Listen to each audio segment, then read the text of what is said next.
పెళ్ళైనా పండగైనా వేడుక ఏదైనా పట్టు చీరల ప్రత్యేక వేదిక వారాహి సిల్క్స్.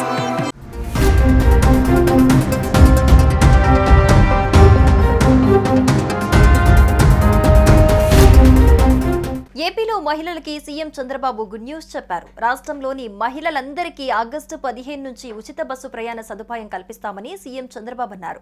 కర్నూలులో నిర్వహించిన స్వర్ణాంధ్ర స్వచ్ఛాంధ్ర కార్యక్రమంలో ఆయన మాట్లాడుతూ, దేశంలో ఎక్కువ పింఛనిచ్చే రాష్ట్రం మనదే. అన్ని నియోజకవర్గాల్లో అన్న క్యాంటీన్లు ఏర్పాటు చేశాం.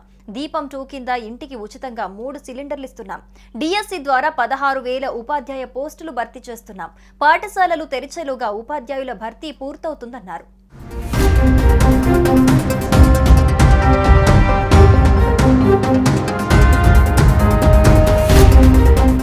ఇప్పటికే తెలంగాణ, కర్ణాటక రాష్ట్రాల్లో అమలవుతున్న పథకాలను అధ్యయనం చేసిన మంత్రుల కమిటీ 2 నెలల్లో ఈ పథకాన్ని ప్రారంభించేందుకు చర్యలు తీసుకుంటోంది. దీని ద్వారా రోజుకు 25 లక్షల మంది మహిళలకు లబ్ధి చేకూరనుంది. ఆర్టీసీ బస్సుల్లో మహిళలకు ఉచిత బస్సు ప్రయాణం టీడీపీ కూటమి ఎన్నికల సమయంలో ఇచ్చిన హామీ. సూపర్ 6 హామీల్లో భాగంగా టీడీపీ కూటమి ఉచిత బస్సు ప్రయాణం హామీ ఇచ్చింది. అధికారంలోకి వచ్చిన తర్వాత సూపర్ 6 హామీలను ఒక్కొక్కటిగా అమలు చేస్తూ వస్తున్న ఎన్డీఏ కూటమి ప్రభుత్వం తాజాగా అన్నదాత సుఖీభవ, తల్లికి వందనం పథకం అమలుపైన కీలక నిర్ణయం తీసుకుంది. వచ్చే నెలలో ఈ పథకాలను ప్రారంభించనున్నారు.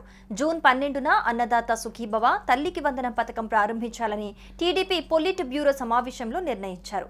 అలాగే ఉచిత బస్సు ప్రయాణం హామీ అమలుపైన నిర్ణయం తీసుకున్నారు.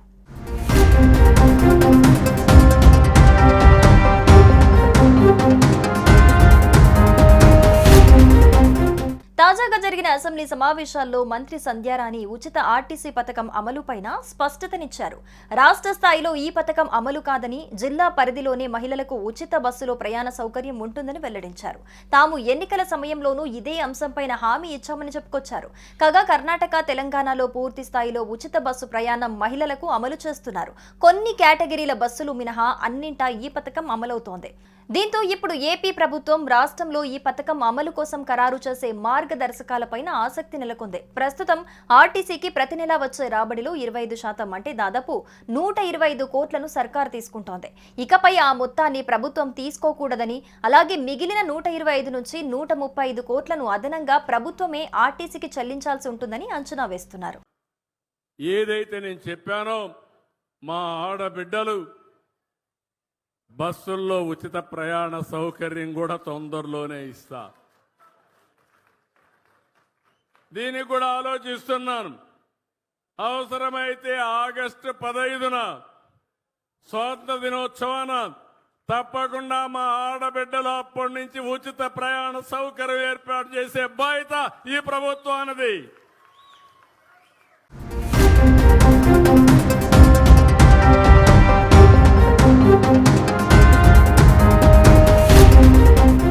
సుమన్ టీవీలో మీ పర్సనల్ అండ్ బిజినెస్ ప్రమోషన్స్ కోసం కింది నెంబర్కి కాంటాక్ట్ చేయండి.